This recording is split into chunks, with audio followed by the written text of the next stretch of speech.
Selamat pagi rekan-rekan sekalian. Terima kasih atas kesempatan waktu yang telah diberikan pada meeting yang sangat dadakan ini. Kepada Bapak Santoso, waktu dan tempat saya persilakan.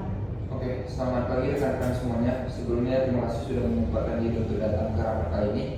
Seperti yang sudah disampaikan di undangan rapat ini diadakan mengingat image dari perusahaan kita semakin buruk di masyarakat dan perlu ada solusi untuk mengatasinya. Oke, saya akan mulai menyampaikan bisnis kita saat ini supaya semuanya mendapatkan gambaran yang lebih jelas tentang apa yang terjadi di perusahaan kita. Yang pertama dari jumlah cabang. Karena COVID kemarin dan masalah-masalah lainnya, bisa dilihat di data tersebut, pada tahun 2018 kita mempunyai 10 cabang yang kita kelola sendiri, tahun 2019 naik menjadi 20 cabang, dan saat ini hanya tersisa 5 cabang.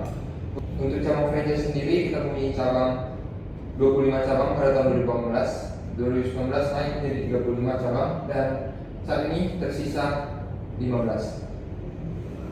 Dan jangan lupa juga untuk cabang ini sebelumnya kita beroperasi di 25 kota dan sekarang hanya tersisa 15 kota di Indonesia. Oke, ini ada jumlah pendapatan bulanan perusahaan kita. Di tahun 2018 pendapatan kita mencapai 15 miliar per bulannya. Lalu bergeser di tahun 2019 pendapatan kita naik dari 15 miliar menjadi 20 miliar per bulan. Dan sekarang pendapatan kita bisa dibilang sangat menurun drastis karena dari 20 miliar menjadi 5 miliar. Oleh karena itu perusahaan kita sekarang berada di keadaan rugi atau loss sebesar 10%. Tingkat kepuasan konsumen di sini terlihat bisnis kita sangat menurun. Berdasarkan survei yang telah kita lakukan di berbagai sosial media, di Instagram itu ada 7 dari 10 konsumen yang makan di restoran menyatakan dirinya tidak puas. Twitter 8 dari 10 mereka tidak puas. Website kita sendiri 50% mereka tidak puas. TikTok 9 dari 10 merasa tidak puas. Dan sosial media lainnya 5 dari 10 orang merasa tidak puas. Oke, dari penjelasan mengenai situasi yang saat ini terjadi, ada permasalahan yang sebenarnya sudah kita identifikasi tentang kenapa hal ini bisa terjadi. Yang pertama itu overprice. Berdasarkan survei dilakukan oleh tim kita, produk kita dibandingkan pesaing-pesaing kita dijual jauh lebih mahal. Yang kedua itu kurang inovasi. 2 tahun belakangan menu-menu baru yang kita keluarkan tidak sebanyak sebelumnya, dan kita juga kurang adaptif ke tren-tren F&B saat ini. Contohnya K-pop atau anime. Ya, terus yang ketiga tidak responsif terhadap pelanggan. Khususnya yang ada di sosial media, kita cenderung membiarkan isu-isu yang ada malah menjadi lebih besar seperti sekarang. Dan terakhir, pada saat sebelum COVID dan bisnis kita masih berjalan dengan lancar, ekspansi yang kita lakukan terlalu cepat dan banyak akibat yang kita rasakan sekarang. Seperti rasa yang konsisten, tidak ada training saat memperkerjakan karyawan, dan khususnya dari segi biaya operasional. Terus saya sendiri mempertanyakan terkait apa yang sudah kalian jabarkan sebelumnya. Nah, jadi apa sih kira-kira maksudnya apa yang perlu kita benahi atau kita lakukan untuk kedepannya? Nah, saya sebagai CFO ingin beritahu bahwa kita masih mempunyai uang cash yang berasal dari investor yang bisa kita gunakan untuk melakukan berbagai cara. Oke, biaya investor tersebut dapat kita gunakan untuk rebranding besar-besaran. Pertama, sekarang ini sedang terjadi fenomena namanya trend bifurcation, di mana segmen kelas menengah di pasar itu sudah mulai hilang. Dan untuk menyamakan bisnis kita perlu mensegmen ulang target dari konsumen kita, either itu kelas atas maupun kelas bawah, dan saat ini sepertinya yang paling cocok untuk bisnis kita adalah segmen kelas bawah. Nah, karena target kita adalah kelas bawah, maka cara yang harus kita lakukan adalah menurunkan harga. Dengan turunnya harga, maka konsumen dari kelas bawah akan tertarik untuk datang ke perusahaan atau warung abnormal kita, sehingga pendapatan perusahaan kita akan naik dikit demi sedikit.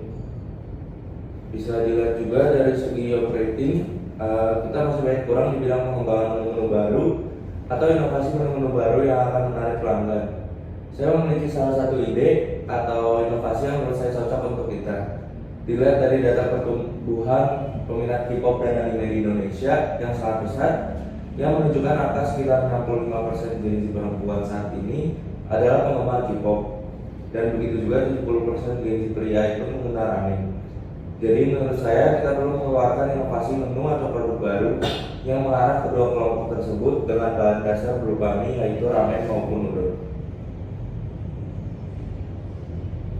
Menurut saya, sepertinya kita harus menutup lagi beberapa gerai. Dapat dilihat di data tersebut. Ambil contoh 5 gerai yang kita kelola saat ini itu 80% pendapatan kita itu dihasilkan oleh 40% cabang kita.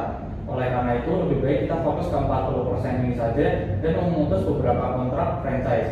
Karena ekspansi yang terlalu cepat kita lakukan sebelumnya, maka jadi lepas kontrol dan malah tidak konsisten produk kita. Jadi kita perlu fokus ke beberapa gerai saja yang berpotensi supaya kontrolnya lebih gampang. Dilihat dari kritikan beberapa pelanggan terhadap kita juga, warung Norman dinilai harganya tidak sesuai ekspektasi dari rasa hingga kualitas. Maka dari itu, saya menyarankan bahwa setiap gerai kita harus memperlakukan training sebelum bekerja. Karena pada saat ini kita kekurangan pengawasan dan terlalu banyak gerai yang kita punya. Sehingga beberapa karyawan atau pekerja di beberapa kedai kita dinilai ogah-ogahan atau asal-asalan. Jadi sepertinya saya menyarankan kita perlu melakukan training serta menstruktur ulang SOP kita. Dari sisi promosi juga menurut saya warung normal ini kurang menarik dan berani. Dilihat dari sosial media kita yang sepi dan tidak ada interaksi. Padahal kita bisa menggunakan TikTok untuk mempromosikan menu baru kita, dan itu bisa dilakukan kalau kita ada inovasi. Nah, jadi perlu perubahan yang signifikan, terutama di bidang menu agar nantinya konsumen kita dapat kembali ke kita. Oke, berdasarkan solusi dan inovasi yang kita sampaikan, gimana pendapat Ibu sendiri selaku owner, apa yang harus kita lakukan untuk mengatasi hal ini? Baik, terima kasih Pak Santoso dan rekan-rekan sekalian yang telah memaparkan materi terkait hal-hal yang mempengaruhi warung abnormal itu sendiri. Nah, saya ingin merangkum sedikit dari pendapat Bapak Santoso terkait kelas atas dan kelas bawah. Saya sendiri menilai ada benarnya juga pendapat tersebut karena memang tidak dapat kita pungkiri COVID-19 ini sangat berpengaruh terhadap ekonomi di Indonesia tersendiri. Dan saya setuju juga kita harus memberikan inovasi-inovasi baru terhadap kelas bawah itu sendiri. Nah, untuk menurunkan harga, saya setuju dengan pendapat Bapak Evan terkait penurunan harga. Sebagaimana sudah disebutkan sebelumnya, kita dirasa overpriced oleh masyarakat Indonesia, dan saya akan menjadikan ini sebagai acuan atau sebagai saran dari masyarakat itu sendiri. Nah, untuk tren K-pop dan anime, kita juga harus melihat bahwa euforia fans K-pop maupun fans anime itu sangat besar dan juga sangat luas. Dan saya rasa jika menambahkan menu baru seperti udon maupun ramen itu merupakan salah satu bentuk inovasi yang tentunya menarik dan juga mampu menggait mereka untuk datang ke warung normal itu sendiri. Nah, terkait kontribusi pendapatan, saya rasa ada benarnya juga jika kita lebih memanfaatkan satu cabang saja dibandingkan kita memanfaatkan cabang-cabang lainnya yang tentunya profitnya bisa kita katakan rendah atau tidak memiliki profit. Saya juga setuju dengan pendapat Bapak Stefan dan juga Bapak Timothy, apalagi terkait sosial media kita juga harus memberikan konsumen atau masyarakat juga terkait apa sih info terbaru atau info promo maupun info-info yang lebih lanjut terkait terhadap masyarakat itu sendiri. Saya harap solusi-solusi dari rekan-rekan sekalian dapat segera dilaksanakan paling lambat 3 bulan dari meeting ini berlangsung, dan juga saya akan meminta kalian untuk membuat laporan dan juga saya akan melakukan evaluasi secara rutin dan saya akan melakukan meeting secara rutin untuk melihat perkembangan sejauh mana. Nah, sepertinya saya rasa semuanya sudah tahu untuk melakukan apa, seperti yang disampaikan oleh Bu Yovita. Saya harap solusi-solusi yang disampaikan segera diterapkan paling lama 3 bulan, ya Bu ya? Ya betul. Kita akan membuat laporan dan akan kita sampaikan ke Bu Yovita. Mungkin segitu aja meetingnya. Terima kasih. Masih